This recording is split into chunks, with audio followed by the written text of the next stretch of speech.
Episode 178 of 5 Drinks Through Midnight, another show where we bring the questions, guests bring the drinks, we try to wrap up before midnight. Today we are pulling up a stool at the Rockwell Place to talk to Olivia McGiff and Sammi Katz, authors of Cocktail and Color and Spirited Women. Let's get started.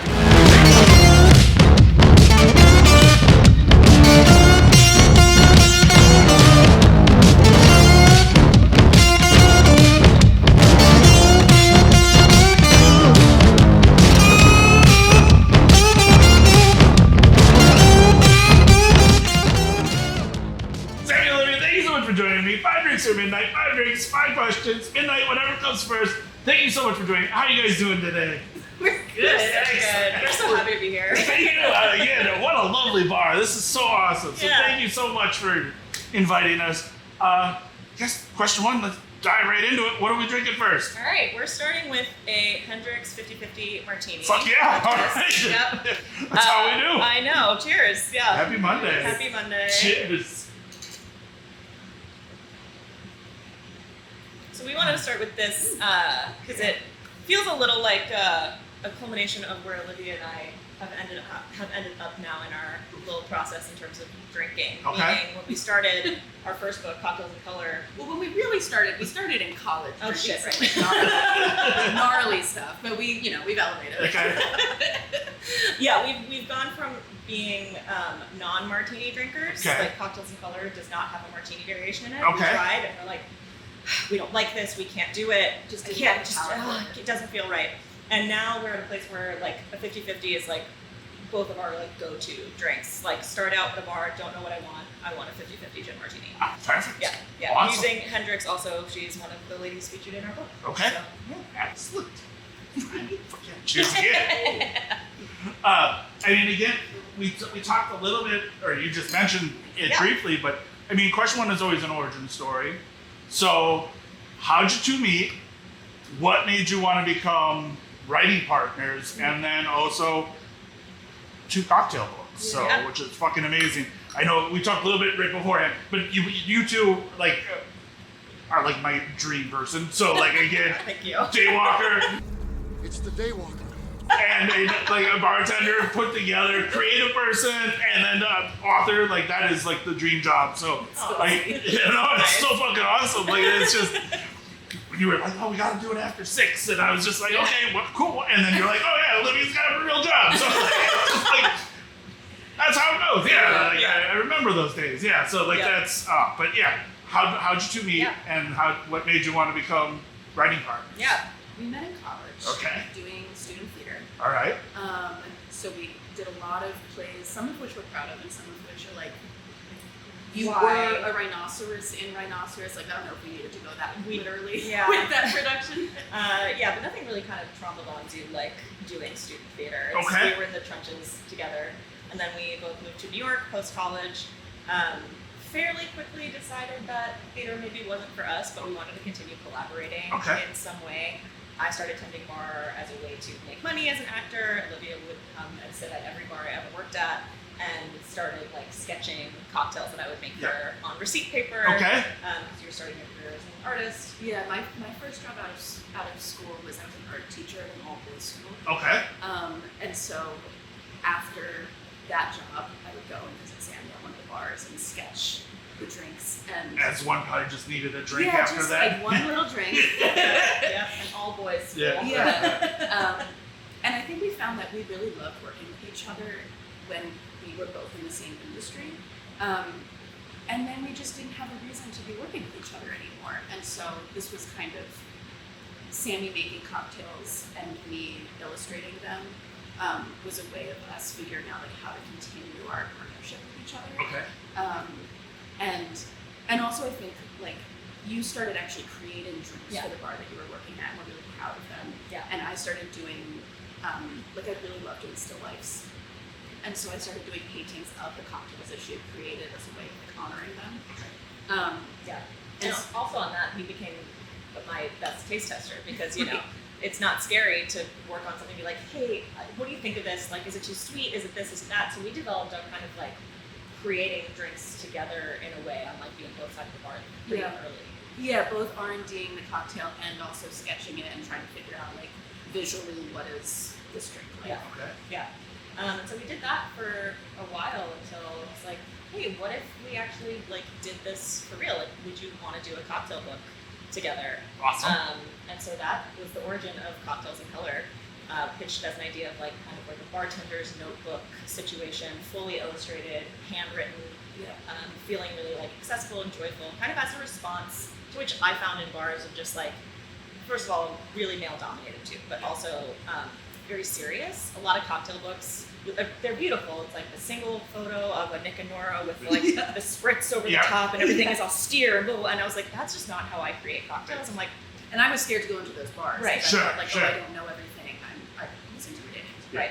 So it was kind of a response to that of like, well, we feel that cocktails are like joyful and colorful and playful, and if you screw it up, you get to make another one. Like, it's not a big deal. Right. And also, I think from your perspective too, having it be explained in like a non-pretentious way felt like a good kind of combination of this like playful illustration, playful discussion of cocktails. And we didn't see any books that felt like that, so we wanted to write one. Awesome. Yeah.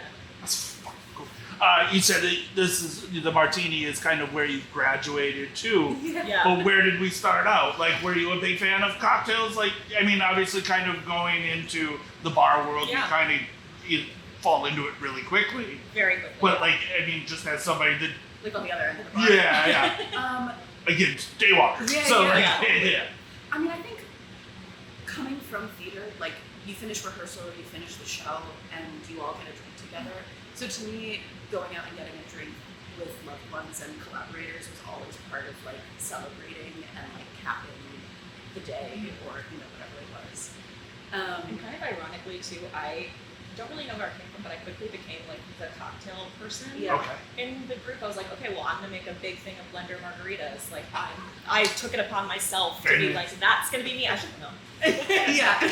We all should have known. Yeah. We've seen it coming. But the fact that it was like, you then ask whoever the person is who's picking up the stuff what to get. It's like tequila, lime, sugar, whatever. They buy the biggest thing of tequila, the smallest thing of lime juice. Like they were That out little of green whack. thing. Like, Like one of them for like a full liter of tequila. It was insane. So we definitely started at a low place in terms of what we were drinking. Yeah. But the concept of celebrating over drinks was pretty nascent in our relationship. And we always would cook with each other dinners. So I think once you started R&Ding cocktails that felt a little bit more culinary or ingredient focused, that felt like a really natural partnership to how we already related to each other.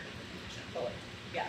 And I think, me getting into bartending was, yes, for money, but also I just really liked working my hands. I always loved cooking. It felt more accessible than trying to work in a kitchen. It just felt like, you're cooking with liquid, like everything's just on a smaller scale. Right. It felt kind of similar in that way, so I was able to feel creative in what was at that point my side job. Okay. Awesome. Yeah. Well, I guess one thing, because now that you're on your second, like, how do you balance kind of that idea of storytelling and then like making your books approachable? Yeah. Like, because you said like, again, same, like going into some of those places and you're just like, even still to this day, I'm like, this is too fancy for me. Like, I'm just like, fuck this piece out. Like, but again, like, so like, how do you guys balance that with your books? I mean, I think partially the fact that the basis of our working relationship is that this work is illustrated and like bright and accessible, because that's just how we are with each other. I mean, bright. Fully accessible. And I think illustration does like invite the reader in, and you like want to keep flipping through it. It's not intimidating. The color palettes aren't intimidating, and I think they specifically with Spirited Women, they allow you to dive in, feel like, I could make this drink. I don't have the perfect stemware, but like, I could absolutely make that cocktail. And illustration allows you to have conversation when partnered with the right kind of narrative and voice. I think can allow a reader to feel like, I'm going to read something that maybe I wouldn't have read about otherwise. okay. Cocktails in Color was much more of a kind of clear recipe book. It's classic cocktails, it's originals, it's a lot more kind of like how to. And I think because we had developed our like visual style already, making Spirited Women, which is our second book, we wanted to translate that. And even though it's a lot headier, it's 45 profiles of real women working in spirits today, like it's a lot different than talking about just like, what is a martini? But so taking our like visual language and being able to apply it to slightly different pieces felt like it still worked in that way. And again, I really love Spirited Women. Like, it's a beautiful, beautiful book. I use it as my kind of baseball card kind of sheet. I take my book everywhere because you never know who you're going to run into to sign each page. So I do that as well. Oh my God. We went on a book tour, and I brought my one copy to try to see how many of the ladies I could get. Same thing. It also really is like kind of like, can you sign my yearbook? Yeah, exactly. Because I can't wait for BCB because I'm just gonna be like, it's gonna be nuts. You're gonna rack up so many points. It's gonna be so nerdy. It's gonna be awesome. That's amazing. So nerdy. But how was it pitching Cocktails in Color then? Like, did you? Because you work at a you're an illustrator. I do. I work at a publishing house as a cover designer. Yeah. And that actually, I started working in publishing right around the same time we were trying to pitch Cocktails in Color to agents. So I learned a lot from my day job to allow, I think, us to understand like what is this world we're about to enter into. Like publishing it was extremely complicated. Yeah. I know nothing about it, so I got to be like, what are these words? Totally. So I feel like I got to learn a lot for our kind of author perspective, and then also learn a lot for my designer perspective of like what are authors really going through, and how can I change how I design to like better kind of understand all of these different interests and perspectives coming together. Yeah. So it was 2019 that we wrote a proposal and pitched it to agents, got a literary agent. 2020 COVID happened, so no one was going to buy. No one's buying anything. Book related or food, cocktails. Yes, right. It's like liquor survived. Obviously, everyone's like, I don't know if bars will, so we're scared. And then once we were able to kind of pick up that process again, pitch to publishers. And so it's unique to come to an agent and a publisher as a like writer illustrator. That we like went and we're like, okay, well here we are, we're doing this book together. Because normally it's either a writer who then gets paired with an illustrator, or an illustrator who gets paired with a writer. And so we went with our agent who we love, who was like so excited about our partnership and our work together. So it was a good foundation. For that. I mean, we're grateful to everyone in that process of kind of allowing us to believing in what we were wanting to do, and allowing us to come in and be like, here's the handwriting that's going to be the book, here's the illustrations, here's the voice, like, I think it's awesome. It was really exciting to feel like, okay, we have people behind us.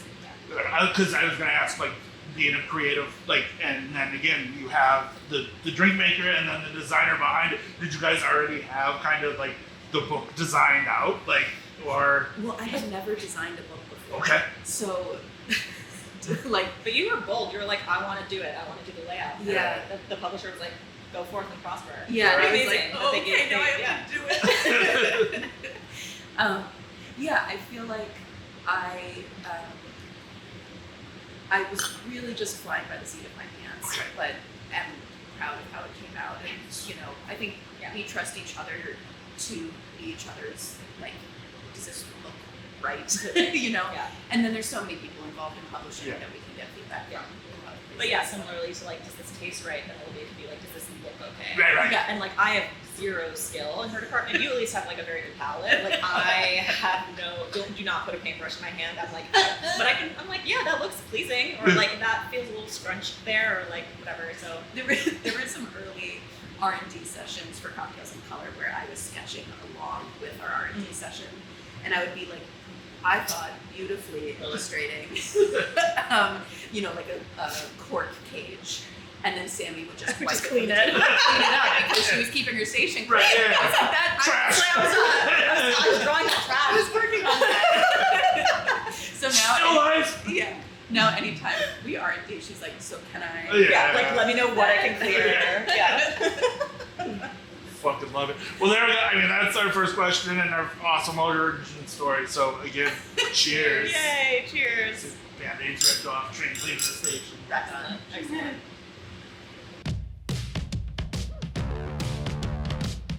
Question 2, drink 2. What are we drinking? All right, so this is a cocktail from Spirited Women. It's called Green Light. Made it to feature yoga soju, which is created by Caroline Kim. It is yoga soju, lemon juice, Saint Germain, sailors, and some muddled fresh grapes. Fuck yeah. Yeah. Awesome. Cheers. Cheers. This is one of my favorite cocktails. That's, Yeah. that is, again, a perfect Monday night drink. I mean, Yeah, again, yeah. a New York night like Yeah. it is tonight. Like again, it's gonna be Yeah. 80 tomorrow, and that hits rather Yeah. well. So Yeah. that's Yeah, I mean, the yoga soju is so delicious. It's like a really, Lloyd Carolyn made it basically as a like, what can I make after work before I put the kids to bed? Okay. Kind of like something that's not gonna like knock me out. right. And so, yeah, it's a beautiful product. It's made in California. Soju made from grapes, so that's why we added the grapes in there. Yeah, elderflower, the vegetal sailors, like, yeah. Happy this one. I like this. Yeah. Yeah, same. Like this is just. I mean, this is. Anytime we do an event, we're like, which drink should we do? I'm like, can we do Green Light? I just wanna- So we know which one's your favorite, right? I also really like the illustration that goes along with this one, like just the colors and the shapes of the illustration. I was really happy with, and I think it had something to do with the fact that I like the drink so much. Awesome. So question 2 comes from a mutual author, Chris Vola, who is part of, I think, the same publishing house that you guys have. He wanted to know, as somebody that is also drinks cocktails, makes cocktails, writes about cocktails, how do you guys handle cocktail fatigue, or is it not a real thing? Or That's a real thing. Yeah, how do you question. like being in the industry, writing about it, drawing about like how do you guys handle cocktail fatigue? Yeah. Thanks for writing in, Chris. Long time %. Yeah. I mean, with Cocktails in Color, our R&D process was very similar to Spirited Women, or vice versa. We established our kind of cocktail creation process, what works for us, and applied it to Spirited Women, which is basically every Sunday, Olivia would come over to my house. I would have like a set number of cocktails that we wanted to work on, and we'd work on the drinks together. We figured out how many snacks were needed. Good snacks, We got really good at snacks. And would just like R&D whatever drinks we'd set aside for that day. And there's certainly times where I'm just like, we're done. I think my palate's tapped out. This one's just like not really working, and then we would eventually like go get a proper meal. But yeah, I mean, it's a real thing. I think for me at least, I love drinking a lot of different things. So it's like if we were working on like a daiquiri variation or something, I'm not gonna then go out and drink a daiquiri. And to me, it's like an old fashioned is at least it's a cocktail, yes, but it's like totally different. So I think that helps my brain and palate kind of like reset a little bit. Yeah, there are certainly times where I'm just like, maybe I won't drink a cocktail today. Yeah. Like take a full like day long reset. Yeah, I think the couple times that Sam and I have gone to Tales together, like the last meal that we had is usually with a Pilsner. Yeah. Like just like give me the simplest, easiest thing that is not a cocktail and does not come in somewhere. Yeah. Yeah. I mean, there were some drinks in Spirited Women that, like, after the interview and after doing our research, I felt like, well, we know exactly what that drink is. Like, that's, and there were some where, like, first try, best try. Yeah. That's it. Yeah. Which was, like, I mean, such a satisfying feeling Yeah. as a cocktail creator to be like, the idea worked. It's like the outfit that Yeah, I yeah, thought was going to look good in my head does look good. It's like the same, like, satisfying feeling.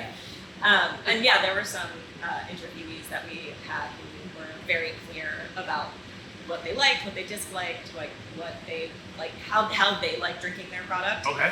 And so that was very helpful guidelines. And then kind of because we always ask every interviewee, if there's anything that you hate, you're allergic to, or how do you like to drink it. And the women who were like, whatever you want. Like, any, like I think thinking they're being like your creative license, whatever, is actually like, okay, well, if I can do anything, there are so many more options, as opposed to like, we spoke with Victoria Edie Butler, master blender and local nearest, and I asked her this question, and she goes, I like pineapple, I like cinnamon, I like honey, I like drinking my Uncle Nearest by a fire with a cigar. And I was like, that's the drink. Got it, thank you. Yeah, and so it ended up being like a pineapple cinnamon whiskey sour with like a smoked cinnamon stick to be her cigar. And it was just like, that's it, that's the drink. And then there were a lot of others that had a little bit more chewing. Okay. Yeah. Some that took a lot more time, a lot more R&D sessions to go back to. Yeah, there were some drinks that, because our full process was about 2 years with Spirit of Women, so there were some drinks that we started at the beginning of that process, and then was one of the last ones to actually like finalize, be dialed in. Especially when there's like so many directions to take a spirit. This one came together not instantly, but like we knew the flavor profiles we wanted to go to, like highlighting the green grapes because that's what the soju's made from. Carolyn said she really loves elderflower, so it kind of came together a little bit more naturally. But then there are some that were just like, we could go in so many different directions with this, and so trying it in many different ways. I mean, do I want to share a disaster story a little bit? Maybe I do. Please. The first drink. Okay, so we talked to Berta. We should have fatigued earlier before we tried this. I was really stubborn with this one. So Casa Dragones made by Berta Gonzalez Nieves, beautiful tequila. The interview with her was so great, and so I think that was also like I want to honor the women through the cocktails too, and I really was like, okay, she's so passionate about Mexico, the spirit of Mexico. I was like, okay, what like super Mexican ingredient can I bring to the table? And I was like, huitlacoche. I was like, I'm gonna do it. I'm gonna figure out how to make this huitlacoche. And of course, the only jar of huitlacoche you could find was like this big. Went to like a Mexican grocery store in the East Village. I did finally get rid of it because it was taunting me. But yeah, I don't know what, I mean, because it made the cocktail flat, get like completely muddy. I was really losing my mind over this drink. And that was the one where we had to just flip into like, it ended up being like a white Negroni variation, which is like, oh, this is so much better. But that one I was really struggling with that one. That one, I do remember, we both have dogs, and a kind of built-in break in our workflow is like, well, the dog is going crazy, we have to go on a walk now. And so you took Sherry out for a walk, and I was like doing a little bit of research, and when you came back, I was like, white Negroni? Like, we needed to like walk away from it and from each other to like have our own. Yeah, and you really were actually like, what's the opposite of this bad thing Sammy's working on? Oh, a white Negroni. Like, it's not a huitlacoche margarita situation. I have now since had a huitlacoche margarita at Super Bueno, and it's delicious. And I don't know how they did it. Better them than me. So. You said you prepared snacks. Is there a good pairing with one of the cocktails? That something that you? I mean, the snacks are mainly so that we can not keep going. Keep going. And Yeah. Just be productive. Yeah, and we've kind of dialed in our like at least what we like to snack on, which was like sliced cucumbers, hummus, cheese, crackers, like little bites, nothing. Neutral cheese. Because we learned the hard way too. Yeah. I brought some blue cheese one time, and that just ruins your palate. And it was like, here, taste this, and I was like, yeah. I can't taste anything actually now. So I don't know if there's like a cocktail. I mean, I love the idea of cocktail pairings with snacks, but that wasn't exactly the focus. I do, because a lot of the ingredients are like from fresh ingredients. There's always fresh ingredients around when we're R&D. We had a lot of grapes. A lot of grapes, and also the cocktail illustrations always incorporate. I like to incorporate the raw ingredients so that when you look at the page, you can understand like, oh, this has strawberry and like this floral element, and you can kind of see what you're getting into. So there's plenty of snacks throughout the book. They're just the raw ingredients on the side. Yes. Do you have like a little trick on a palate cleanser? Like, is there like a snack that you go to or something to help clear the palate? I mean, I think like cucumbers with a little bit of salt and olive oil. That Helps, and hopefully like doesn't slick your palate, but it's just like clean and bright. It's refreshing. A little bit of seltzer. Yeah. Yeah. I mean, I love a drink with snacks, so like, yeah. that's I will order a Kentucky Made if they have it on the menu, just because I love the 3 slices of cucumbers. Yeah. Like more snacks. Yeah. Ironic, because we're in the Rockwell Place where I work right now, and we are a garnishless bar, so really there are no No snacks. snacks. That's question 2. Woo! Cheers. Cheers! I got a different one. I love this drink.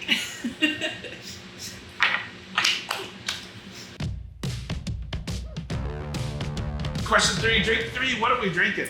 This is called the Joie de Vivre, Okay. also from Spirited Women. It is in honor of Dr. Joyce Spence, master blender of Appleton Estate rum.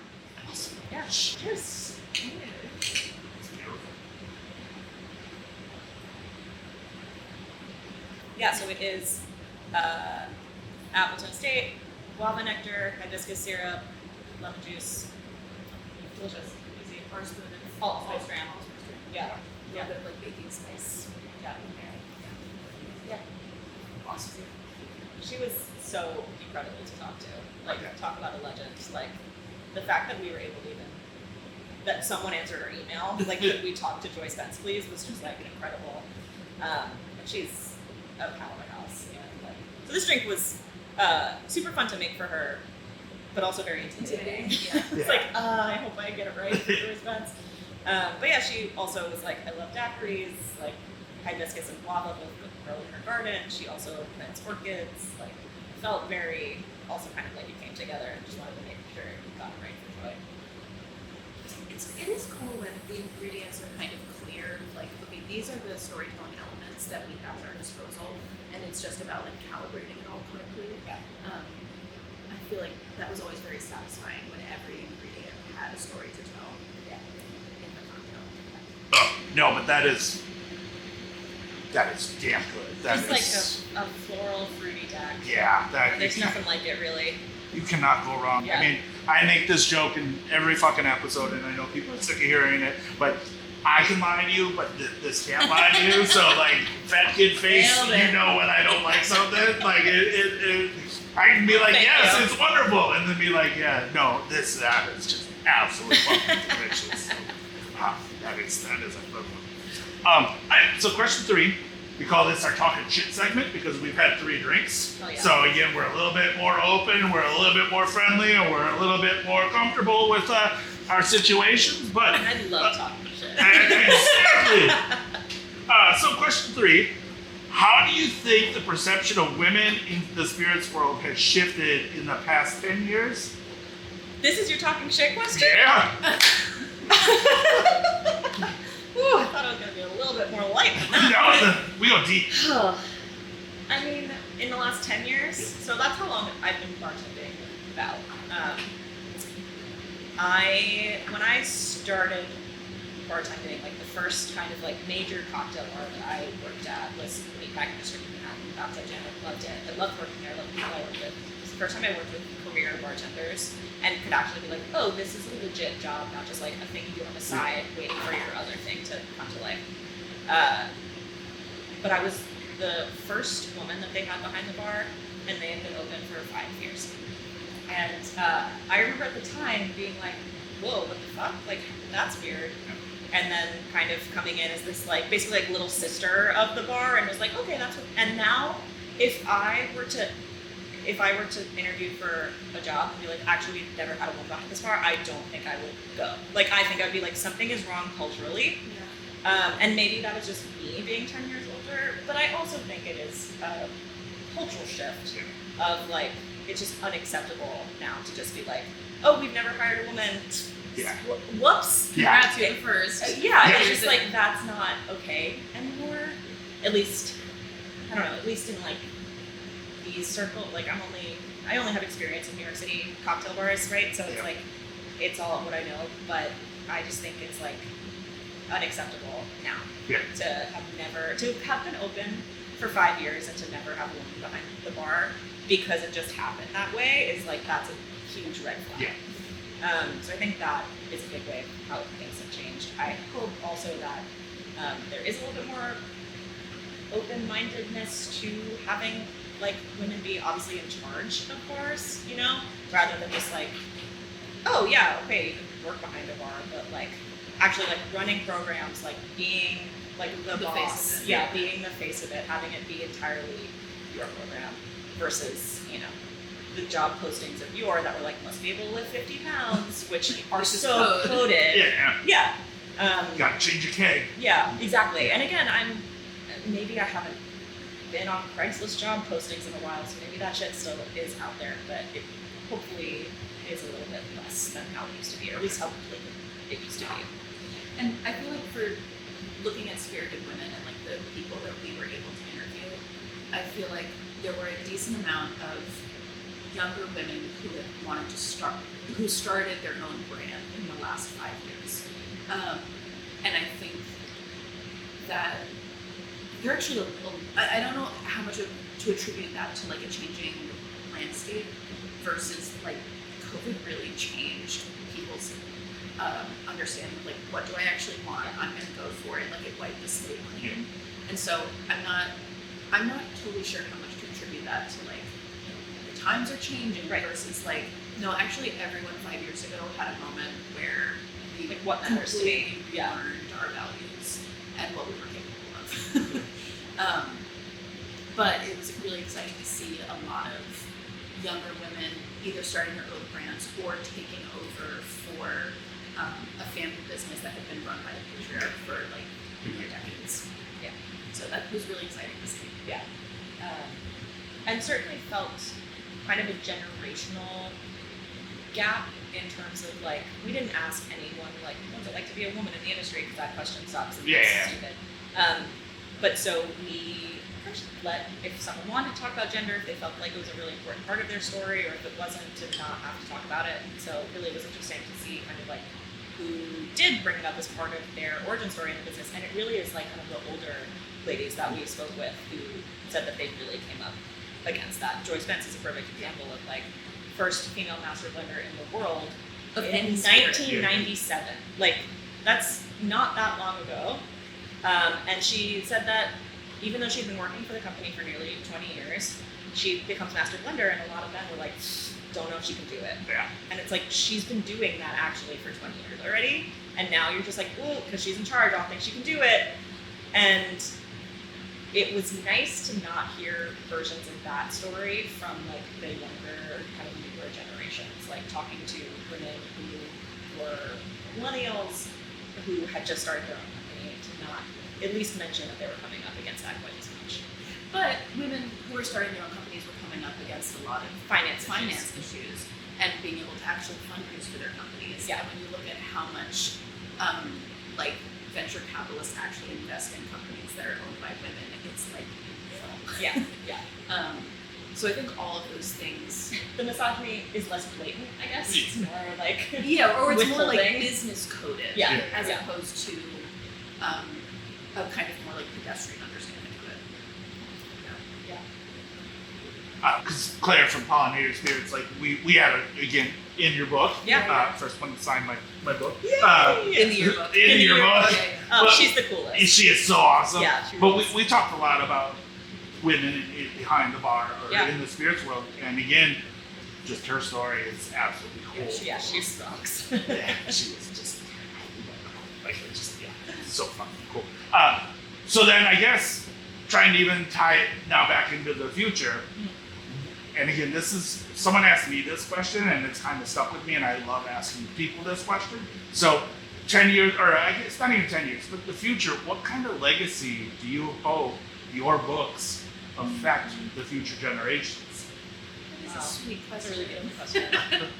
I mean, I hope that, spirited women moves the conversation forward in terms of talking about women in the industry and having people learn about incredible women who are alive right now, who are doing incredible things, inspires more people to either buy their products, support their bars, or even then, cheesy, but like young girls being like, oh, I can do that too, if, you know what I mean? So I hope it's like, just through telling those stories, it inspires several different kinds of people, you know.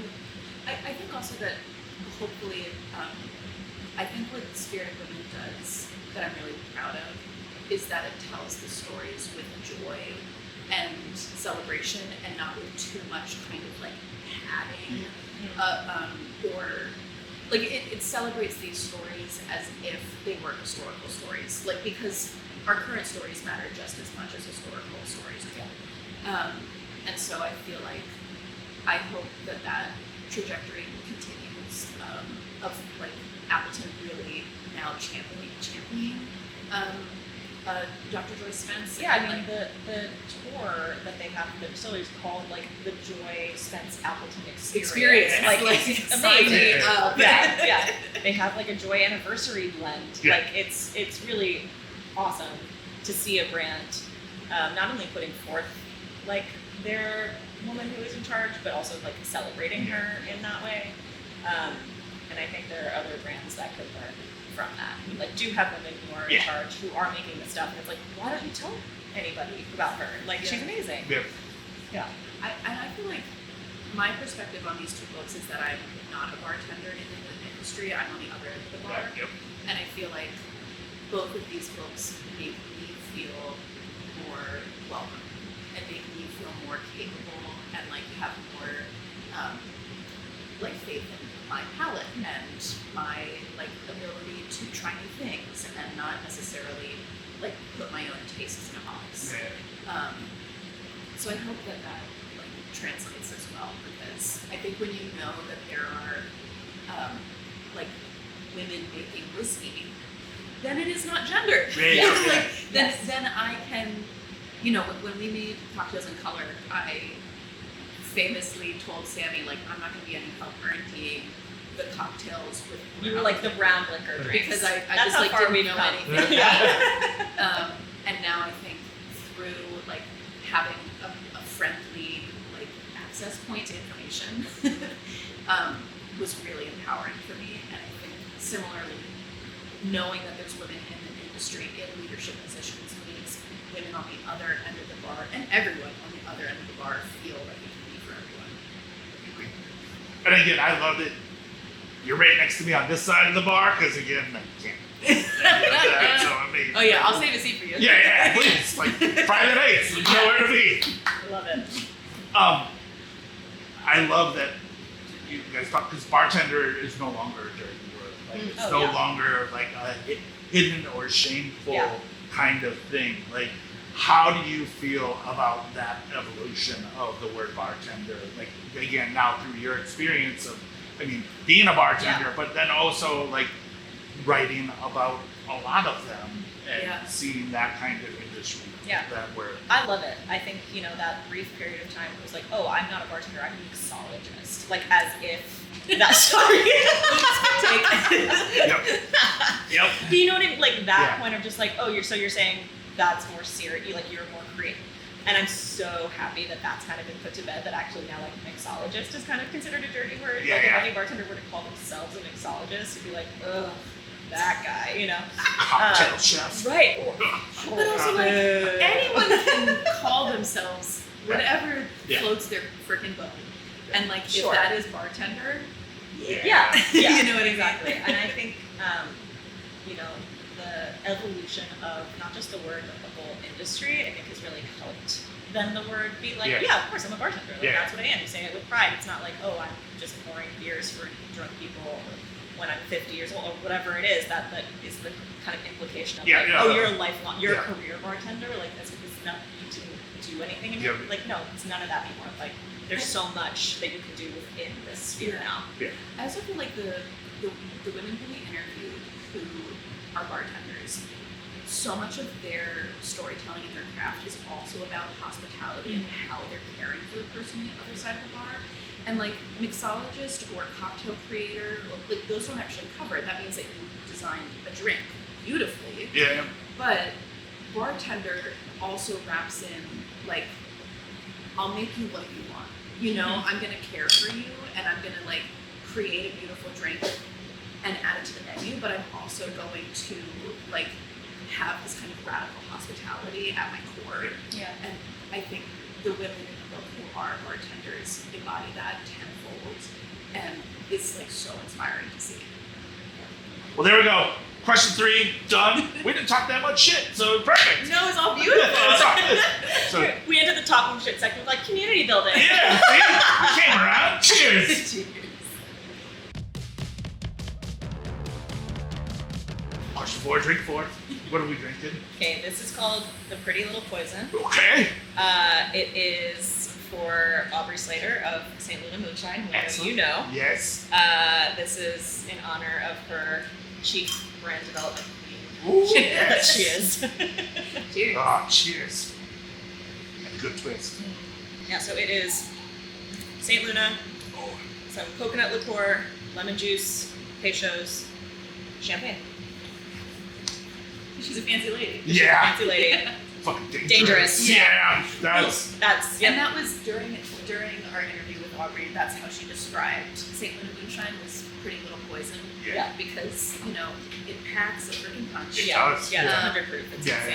yeah. Yeah. But it really does play so well with so many different ingredients. This was one that when we were discussing earlier, like some drinks took forever. Aubrey was our first interview that we did for this entire book. I knew her beforehand. Okay. Like we met her at the Ace Hotel and we're drinking Aperol spritzes for like hours, Yeah. just gabbing. with her. I missed my train. I was Yeah. supposed to get on a train.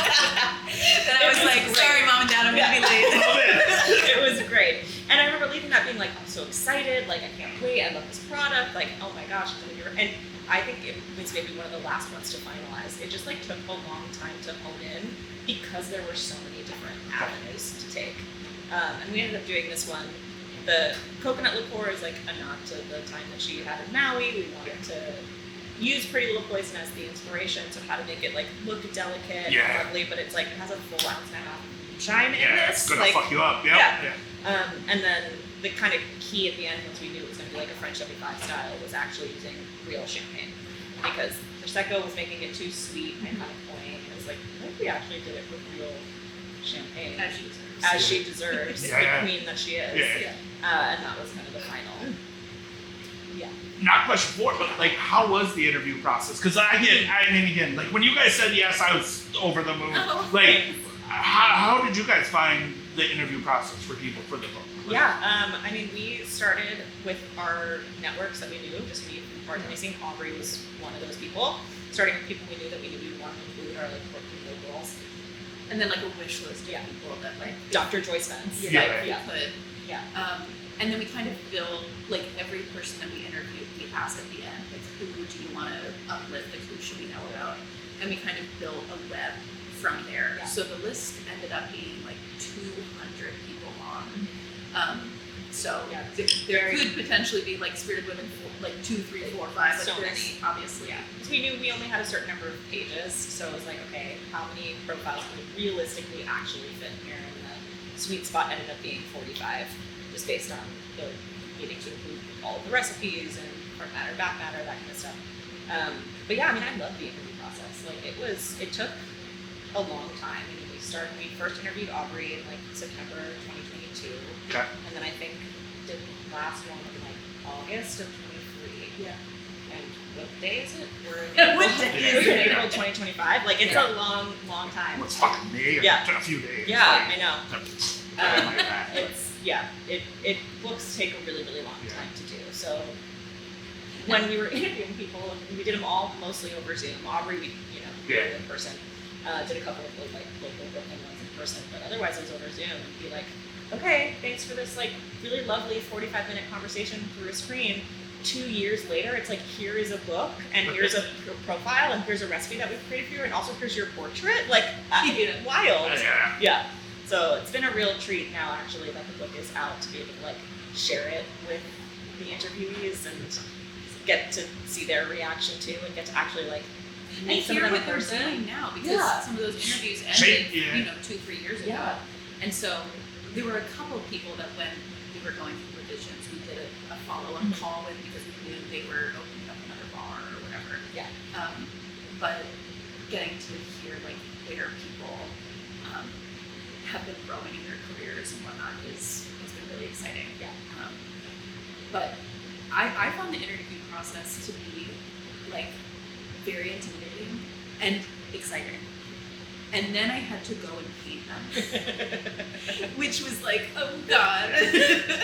Because portraiture is like really fun and I really enjoy it. Yeah. And also it's intimidating because, man, if you just change someone's mouth a little bit, they don't look like themselves anymore, you know?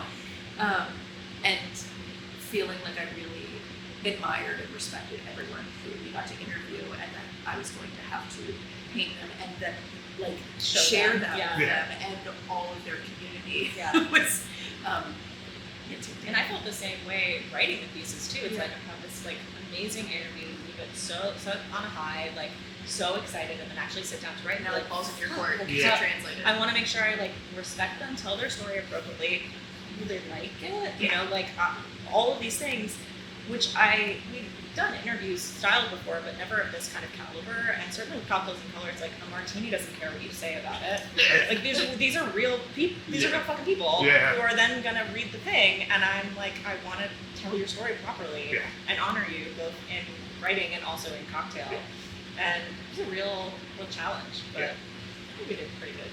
Yeah, I think a big challenge for the both of us that I think we accomplished, but it's maybe like a daily practice is like getting our imposter syndrome out of the room. Yes.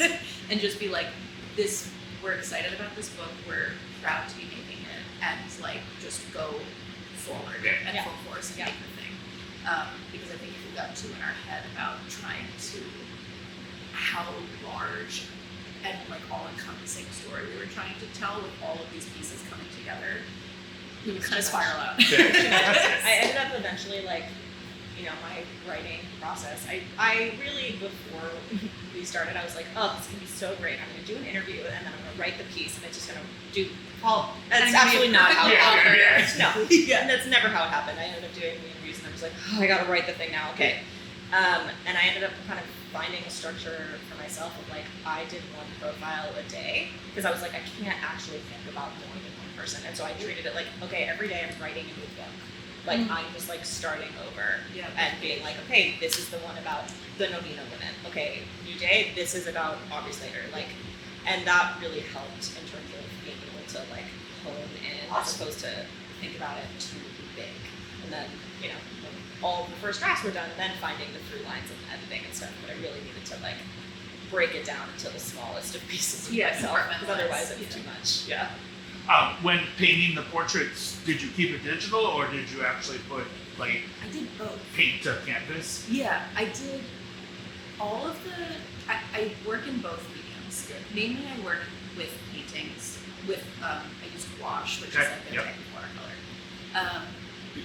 And then I usually scan in those paintings to the computer and then finish them out on an iPad. And then for some of the portraits, I did them fully digital, and some like all the spot illustrations are fully digital. But there's like an illustrator painter part of me that's like doing anything digital is cheating, you know. And so having to like work my way out of that corner that I put myself into. When I work on my iPad, I have like a stylus pen, and I only use one pencil nib. Okay.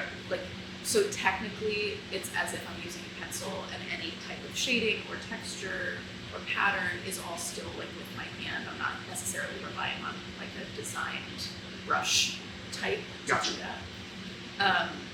But yeah, I do both digital and painted. Okay. And one of my challenges throughout the book was trying to make sure that those things all felt like coincided with each other. Gotcha. Gouache too. That's a fucking terrible medium. So, you don't like it? I went to art school, but it will fight you. Yeah. But I love the creaminess and I love the color variation that you can have. And I have these like the tiniest little brushes you've ever met. Like I could just paint it bigger and use bigger brushes. Why? No, everything is like so tiny and small, and I feel like. But there's one review for Cocktails and Color that called your work quirky gouache. Quirky gouache. And I was like, that's my new drag. Yeah. Shantae, you stay. That's amazing. Welcome to the stage, quirky gouache. So, Category is wet paint. Yeah. You nail it. Yeah. So, when I make my debut, Excellent. yeah, you'll know what my name is. I love it. Mama Ruth, I love you. Yeah. All right, so question 4. If you were going to paint your Last Supper, they know that again, not asking for 12, Yeah. but out of the books, who would be at the table? What are we drinking? Hey, what are you, I mean, we as like, Yeah. But No. what are you I drinking? said I saved you. I'm gonna be like the 13th disciple, like the Yeah. Kevin Smith dogma. I'm gonna be Chris Rock. I was like gonna be like the guy that got cut off. Well, what's your beef with the Bible? Well, for starters, I'm not in it. Well, neither are any of us. We don't hear us bitching and moaning. Yeah, but I'm supposed to be in it. I was the 13th apostle. What are you drinking? What are you eating? Go. Wow. This is such a good question. Yay, that's a good Yeah. question. Yeah. Doesn't have to be 12. Like Yeah. I mean, like We have thought about like, God, wouldn't it be so cool to get all the ladies in this book just together for like one giant cocktail? Well, I mean, the that bar, would be like- the coolest thing ever. just seeing how long this bar I is, know. like you could fucking do it. I Like know. you could like literally create the Yeah. Last Supper photo right Yeah, here. that's true. You two could be in the middle, Okay, and let's do then it. Okay. All right. I'll pitch it. Yeah. yeah. Oh, But yeah. also Tails this year, like Yeah, good point. Yeah, this is such a difficult question. Just because like every woman in this book was so fun to talk to. I think we've talked about this before, but one of our kind of most fun and memorable interviews was when we spoke with the Nonino women of Carl Nonino and Rockwell Nonino. 3 generations of women, one of whom only spoke English, on a Zoom room with the 3 of them, the 2 of us, Doing a grappa Doing a- tasting at 10 a.m. because of timing, and like Francesca, the youngest generation who spoke English, trying to translate her aunt and grandmother, and just the chaos of that Zoom room, but also like the love and joy and just like sheer vivaciousness that was like coming through the screen. I was like, I want that in real life right now. Like Yeah. I want to actually be in a room with you and sharing grappa with you. So I think the Nonino women would have to be there. Yeah. However many, I mean there are like many Nonino women. So it's Well- gonna take up like a whole room. Yeah. well, maybe again, I totally get it because again, I would rather like every guest. I would Yeah. love Yeah, to yeah, have. totally. Is there somebody in the book that you would want that, or it hasn't been in the book that you wish you could have had? Well, we actually did speak with this woman who unfortunately we were not able to include her in the book because her distillery closed. So her name's Maria Estrada. She ran this distillery called Moto Spirits up in Williamsburg. It was like a rice whiskey and also a motorcycle shop. Okay. And it was just like so cool to get to go and visit her and talk to her and like see the shop and taste the product and do all that. And unfortunately, like 6 months later, they had to close the distillery. So I really wish that we could have included her. Yeah. But just because the lead time is so big with books, it like if you're If not the going to be able to buy product's the not product, available. yeah, it just wasn't going to work But out. she's invited to dinner for sure. Oh, Yeah. I want her at dinner. She's so cool. I also feel like there's a decent amount of bartenders in the book who are very kind of like culinary inspired. So like Julie Mimose of Kamiko is now actually the chef of Kamiko, and they just got the James Beard nom. Yeah. Oh, she's doing the food Yeah, for this Last Supper, phenomenal. 100%. And I feel like I personally love bartenders who are coming to like cocktail creation from a like ingredients and food kind of perspective. So thinking about like Tiffany Verrier, who she started out, or like her kind of the bar that she really found herself in was in an airport, which meant that they had the freshest ingredients because it's like right So- off the Right there, rack. yeah. So super seasonal, like Gotcha. the idea of her like working directly with the chef to be like, okay, what do you got? Like, what can I use today? Like that kind of culinary inspiration. Yeah. Is really fucking cool. When you asked this question, I thought you were saying if you were painting your Last Supper, and Like the and I last was like, meal? okay, Oh. last meal, like what am I eating? So that was mainly what I got the Jesus order, like Yeah. yeah. Yeah. But also, I mean, But I love a tablescape Yeah. and like thinking about just the way that the illustrations are organized. I really enjoy having like all of these ingredients coming in, like what's hanging from the ceiling, what very like still life inspired. Yeah. And so I do love the idea of like what's on the table, how many different types of glassware, like because someone's drinking something on the rocks, someone's drinking pretty little poison, like what's actually being eaten, like what are the snacks? Yeah. I feel like it's all about I would Yeah, really it's always about the love snacks. snacks. As an illustrator, I love the idea of like the Last Supper, but actually what's on the table, like just hand down. Yeah, for sure. Top view. Yeah, totally. See everybody's top of their head. Yeah. But then just see the table. Yeah. That's Yeah. I think, not to get all like nostalgic and stuff, but there are some people in my life that I didn't get to like really share being a bartender with, and so I'm kind of like, oh, that would be really in a like Last Supper kind of fictional dinner party universe. Like, it'd be so nice to like sit with my grandma, who I know drank like Jack Daniels on the rocks while she was like getting ready for a night out. Like my mom has that memory of my grandmother like sitting in her vanity, always drinking a Jack Daniels on the rocks. And like I didn't get to drink a Jack Daniels on the rocks with my grandma because she passed before I was a bartender, and like stuff like that I think would be really really special That's to have awesome. like as a Last Supper kind of idea. Yeah. Follow-up question. Again, not looking for secrets. Yeah. But what's next? We love secrets though. Yeah. It's not a secret. I don't know. Like That's not a secret. She don't got no idea.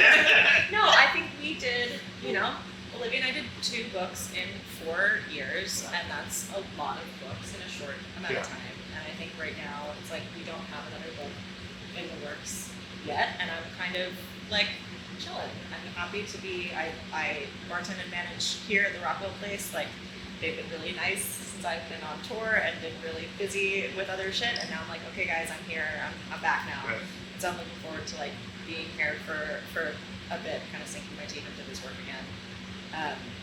But yeah, I mean, I don't know, last night we hung out and didn't work. Yeah, we didn't even make drinks, we just cooked. And drank wine and watched a movie, and it was like, oh, this also feels really good. I love working with you in our creative partnership, and it is also nice to like, Not we're just talk friends about in this moment. Yeah. We're not like creative partners, we're like just best friends in this Yeah. moment. That felt really good. Yeah. But we also do, Sammy and I run the beverage program for a monthly dinner series. Okay. So we have like a built-in monthly, like every month we have to make 3 drinks in response to novels and books. It's a like literary dinner series called Tables of Contents. And then we kind of bring in the cocktail. Yeah. So it is a nice kind of like more bite-sized version. Still of creative, like we're still our- creating 3 brand new drinks every single month. Storytelling based on a different material. So very similar to our process with Spirit of Women. All the same snacks are present for sure. But yeah, it's just kind of like, okay, like let's roll with it. Like what does this book have? The one that we're coming up with, so it takes place in Oaxaca. They eat elote, they have a lot of coffee, they smoke a lot of cigarettes. We're doing a mezcal coffee, elote, old fashioned with some tobacco bitters. Fuck yeah. Done. Done. And I think also because of how like kind of quick and dirty it is, it's a nice practice to not get too precious about anything. And then how do people find out about to join or?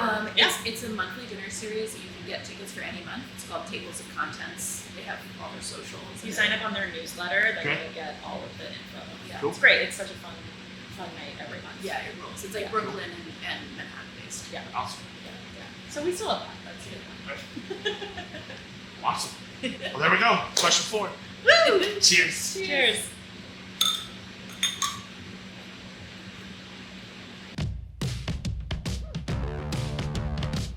Question 5, drink 5. Last drink of the night. What are we drinking? So, in homage to the Rockwell Place, as our house shot, we do equal parts of Mostel Blanco and Calvados. Okay. So we're using the Calvados that we feature in Spirit of Women, which is Avalon Calvados, delicious. So yeah, so we give everybody that we love a final parting gift. Excellent. So, cheers. Can we shoot it? You can shoot it. All right.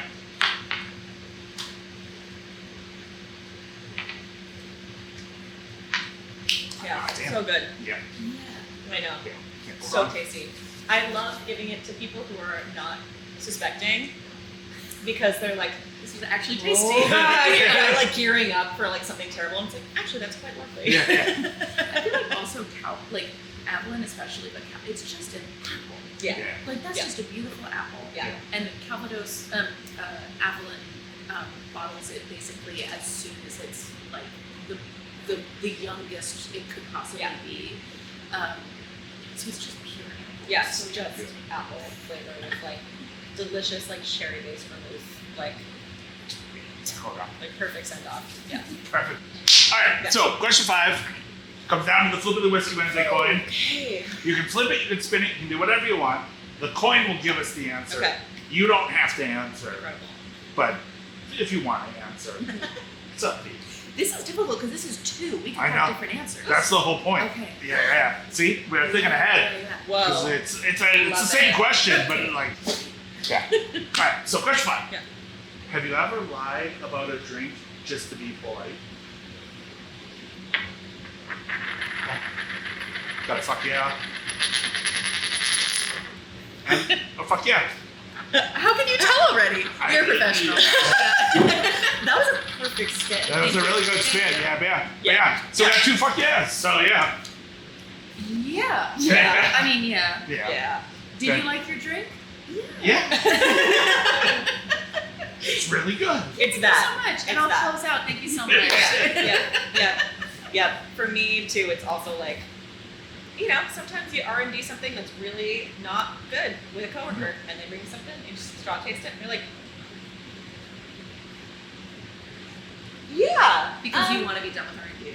no, because it's not good. Yeah. You have to like, you can't just be like that shit sucks. you have to be like, you know what? I think it could use a little more body. It could Yeah. be, you know, which is quite a lot. But the feedback should be start should be over. don't do this. Yeah. Yeah. Which I am talking about myself too. I've had a lot of bad ideas, which, you know, Your most famous one.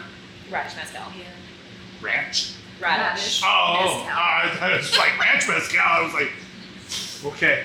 Yeah, it was. This was a long time. This was not for a book. This was for my last bar job at Sweet Poly.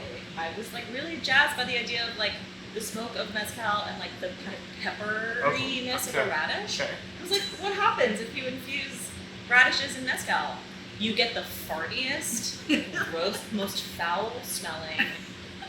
They're just tiny cabbages. Like, it was awful. It turned a really pretty pink color.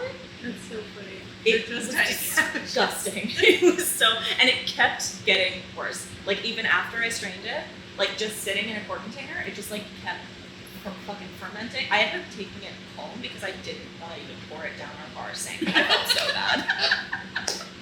Well, but what about like a bitter or like a radish tincture or a radish bitter? There are so many other ways I'm sure you could probably do it. Yeah. I've been, You were burned I'm so scarred. hard. Yeah. I'm like, I just want to snack on snacking. I just want to snack on radishes. They don't have to Yeah. go in my mezcal. Yeah. All right. I mean, who knows? Maybe we're now in a like a dirty martini kind of savory direction. Someone's probably figured it out by now. I feel like also if you could fat wash it with butter, because like butter Oh, and butter radish sandwich. Oh. like a little This. bit of saline. That's what I'm talking about. See? Yeah. Okay. Uses book 3 is all about radish. Radish. Yikes! Yeah. radish Yeah. cocktails. Radish.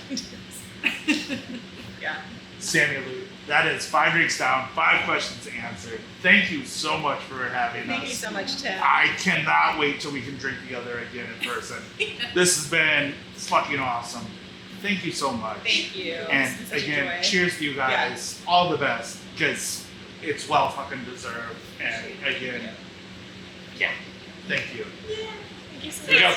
go. 5 drinks down. Hey. There you go. Yeah.